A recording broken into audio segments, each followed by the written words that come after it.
Hel- Hello children, myself Mamta Bhattacharya from Genius Public Inter College, Jhalwa. Today I am going to teach you chapter 4th and the chapter name is Heat and Temperature, and this is the part 4 of the chapter. And the topic is transfer of heat by convection. In liquid and gases, transfer of heat take place by convection. Liquid और gas में जो heat का transfer होता है वो convection के द्वारा होता है.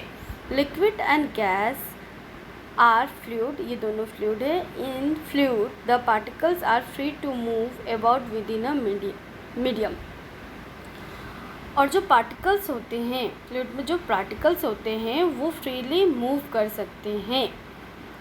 So the definition of the convection is the process in which the particles of matter collect heat energy from the hotter part and carry it themselves to the cooler part by moving is called convection.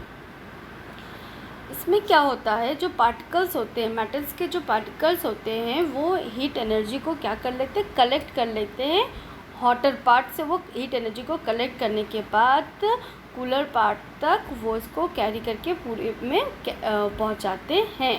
That the process is called the convection. Now next topic is sea bridge and land bridge. We see sea bridge and land bridge in the coastal area. In the coastal area, convection current play an important role in maintaining the temperature moderate. Coastal area में जो convection current होता है वो एक बहुत ही important role maintain करता है, जो कि वहाँ के टेम्परेचर को मॉडरेट करता रहता है. During the day the sun heat the land. Day के समय क्या होता है, जो the sun heat the land, sun land को बहुत ज़्यादा गर्म कर देता है. सिमिलरली ड्यूरिंग नाइट, और नाइट के समय क्या होता है, land cool down much faster than water. Land क्या हो जाता है, जल्दी ठंडा हो जाता है than the water. This difference in the temperature result in setting of convection current in the air. इसी डिफरेंस के वजह से कन्वेक्शन करंट होता है. इन द डे टाइम में क्या होता है, the hot air above the land rises up. Day के समय क्या होता है, जो हॉट एयर होता है लैंड के ऊपर वो ऊपर उठने लगता है, और जो cool and heavy air above the sea flow into fill the vacuum created by the hot air. जब हॉट एयर लैंड के ऊपर का जो हॉट एयर रहता है, जैसे जैसे वो ऊपर उठने लगता है तो सी से जो कूल और हेवी एयर होता है वो हॉट एयर का जगह ले लेता है. This produce sea bridge. इससे क्या हो रहा है, सी ब्रिज प्रोड्यूस हो रहा है ड्यूरिंग द डे के समय, which cool the land near coast, जो लैंड को क्या करता है, ठंडा रखता है. During night the land cool down faster than water. Night के समय क्या होता है, लैंड कूल्स डाउन, लैंड जो होता है जल्दी ठंडा हो जाता है comparing to water. So the warm air above the sea, so sea के ऊपर का जो वार्म एयर है वो राइजेस अप, ऊपर उठने लगता है, और उसके जगह पर कूलर एयर, ठंडी हवा उसका जगह ले लेता है, denser air above the land flow towards the sea and replace the hot air above the sea. वो उसके रिप्लेस करके अपना जगह ले लेता है, cools air. Such convection current produce the land breeze at night. So convection current land breeze को produce करता है किस समय, नाइट के समय, रात के समय. Other uses of convection current. इसका मोस्ट इम्पॉर्टेंट यूजेस है, जैसे कि हम लोग रूम हीटर का यूज़ करते हैं रूम हीटर का यूज़ करते हैं हम लोग विंटर के समय. फिर एयर कंडीशनर का यूज़ करते हैं हम लोग गर्मियों में.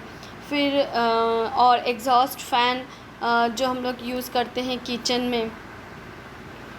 ड्यूरिंग विंटर में क्या होता है, जब हम लोग विंटर में रूम हीटर का यूज़ करते हैं, we make use of room heater to warm our room. हम लोग अपने रूम को गर्म करने के लिए हम लोग क्या करते हैं, रूम हीटर का यूज़ करते हैं। Room heater is always kept on the floor.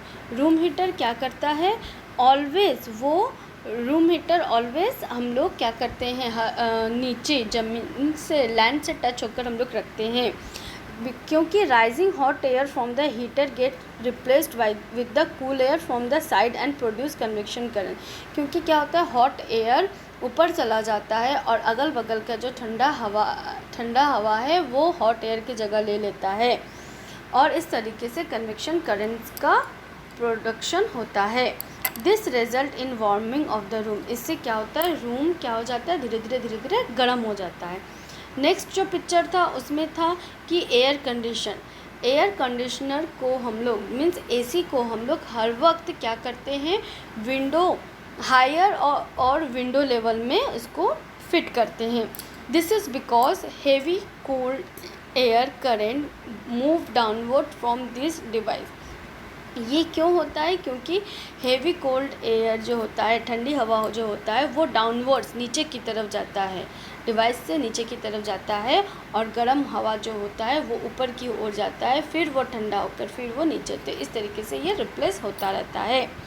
जैसे कि exhaust fan are install in the kitchen at a higher level under the roof. Exhaust fan को हम लोग किचन के हायर लेवल में फिट करते हैं। क्यों, this is enable rising hot air from the burner to be pushed out. क्योंकि जो गर्म हवा प्रोड्यूस होता है वो बाहर चला जाता है और उसके जगह पर ठंडी हवा अपनी जगह ले लेता है। It is replaced by the cool and heavier air entering inside the room, door and windows. Next is transfer of heat by radiations. Students, हम लोग ने इस चैप्टर में ट्रांसफ़र ऑफ हीट के बारे में पढ़ा। ट्रांसफ़र ऑफ हीट 3 टाइप्स के होते हैं। एक होता है कंडक्शन, दूसरा होता है कन्वेक्शन, और तीसरा जो लास्ट होता है वो है radiation. So far we have studied the transfer of heat through a medium, that is conduction takes place through the solid substance.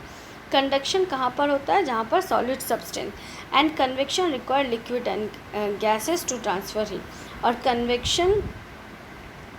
convection liquid और गैस में हीट का ट्रांसफ़र करने के लिए होता है। मीन्स जब सॉलिड में हीट का ट्रांसफ़र होता है उसे हम लोग कंडक्शन कहते हैं, और जब लिक्विड और गैस में हीट का ट्रांसफ़र होता है उसे हम लोग कन्वेक्शन कहते हैं। Beside conduction and convection, another method of heat transfer include transfer of heat bye radiation. एक और मेथड होता है हीट ऑफ ट्रांसफ़र का, वो क्या होता है, रेडिएशन होता है। It does not require any medium to travel, तो इसके लिए कोई भी मीडियम की ज़रूरत नहीं पड़ती है। We know that the sun is the primary source of heat. हम लोग को पता है सन क्या है, हम लोग के अर्थ का एक बहुत बड़ा प्राइमरी सोर्स ऑफ हीट है और लाइट है। Heat from the sun has to travel to the earth through the vast space which is empty without any material. Heat from the sun reaches the earth through radiation. Sun से जो heat हम लोग की तरफ पहुंचता है उसे हम लोग रेडिएशन कहते हैं। Radiation is transfer from a hot body to a cold body directly without any contact with the medium in between the two. What is radiation? Radiation is the transfer of heat from the hot body, मतलब गर्म चीज़ से गर्म object से ठंडे object की तरफ वो move करता है, लेकिन उसमें किसी भी मीडियम की ज़रूरत नहीं पड़ती है, उसमें न ही कोई भी किसी भी कॉन्टैक्ट की ज़रूरत नहीं पड़ती है। The heat ray radiating from the sun to the earth surface are electromagnetic in nature. ये इलेक्ट्रोमैग्नेटिक इन नेचर होता है, so they not need any medium to travel, इसलिए उनको कोई भी मीडियम की ज़रूरत नहीं पड़ता है। Next topic is absorption of radiant energy.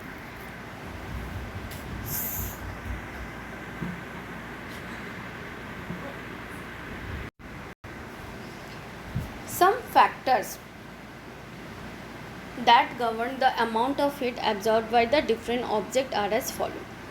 The nature of the material, ये रेडिएशन जो होता है वो नेचर ऑफ द मटेरियल के ऊपर भी डिपेंड होता है। जैसे कि metal absorb more heat than non metal. Metals क्या होता है, हीट को जल्दी एब्जॉर्ब करता है comparing to non metal. Distance from the source of heat, कितना डिस्टेंस है वो भी इसके ऊपर डिपेंड करता है। Nearer object receive more heat radiation than those placed farther away. जो नियरर ऑब्जेक्ट है वो ज़्यादा हीट को एब्जॉर्ब करता है कंपेयरिंग टू जो फर्दर अवे है। Colour and surface of the object, colour के ऊपर भी डिपेंड करता है। डार्क और colour object absorb heat radiation faster than the white shiny and light colour object. Dark colour का जो ऑब्जेक्ट होता है वो हीट जल्दी एब्जॉर्ब करता है comparing to white shiny and light colour object. Also dark colour object loss heat rapidly, dark colour object heat को loss भी करता है to the surrounding. So good absorber are the good radiator, इसलिए कहा जाता है जो गुड एब्जॉर्बर होता है वो गुड रेडिएटर ऑफ हीट होता है, and poor absorber are poor radiator of heat होता है। Radiation application, heat radiation pass through vacuum air and colorless transparent skin but not through a dark skin. When a dark skin is placed in between the source of heat and our body, the heat radiation falling upon the screen do not reach our body. This is reason for feeling cool under shade. Next is polished and light color surface reflect most of the heat radiation falling upon them and keep the content cool. Petrol or oil tanker are painted with silvery paint for this reason. जो light और polished light colour जो surface होता है वो क्या करता है, heat को रिफ्लेक्ट करता है। इसी वजह से पेट्रोल और ऑयल के जो टैंकर होते हैं उसे सिल्वरी पेंट से पेंट किया जाता है, इसी कारण की वजह से। For the same reason we wear clothes of light shade during summer, इसी वजह से हम लोग समर में लाइट शेड के क्लोथ्स पहनते हैं। और houses are painted white from outside, और हम लोग का जो हाउस होता है हम लोग अपने मकान को बाहर से वाइट कलर के पेंट करते हैं so that they reflect most of the heat, जिससे कि मोस्टली हीट क्या हो, रिफ्लेक्ट हो। और कीप द रूम कूल, और हम लोग का रूम क्या हो, ठंडा हो।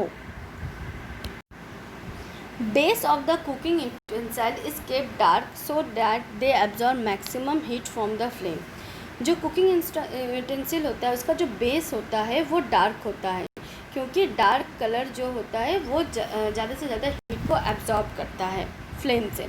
The side of the cooking utensil are kept shiny, और जो साइड होता है यूटेंसिल का वो शाइनी होता है। So they radiate minimum heat, so minimum heat को वो रेडिएट करता है। Keeping the content warm for long time. Next and last topic is principle of the thermoflax. A thermoflax is device used to keep hot thing hot and cold thing cold for long time. थर्मोफ्लैक्स का use हम लोग क्यों करते हैं? थर्मोफ्लैक्स के अंदर जो भी हॉट थिंग को हम लोग रखते हैं तो वो हॉट रहता है, गर्म रहता है, और अगर ठंडी चीज़ को रखेंगे वो तो ठंडा रहेगा लंबे समय के लिए। The structure of the thermoflask is based on the practical use of the knowledge of different modes of heat transfer, that is conduction, convection and radiation. ये थर्मोफ्लैक्स का जो स्ट्रक्चर है वो तीनों मोड्स ऑफ हीट पर डिपेंड है, that is conduction, convection and radiation. Structure क्या है? You see the figure here. Thermoflax is a double wall glass flask. The inner wall of the flask are silver so that the exterior of the flask on both sides is reflected like a mirror. थर्मोफ्लैक्स में double glass flex होता है, double wall glass flex होता है।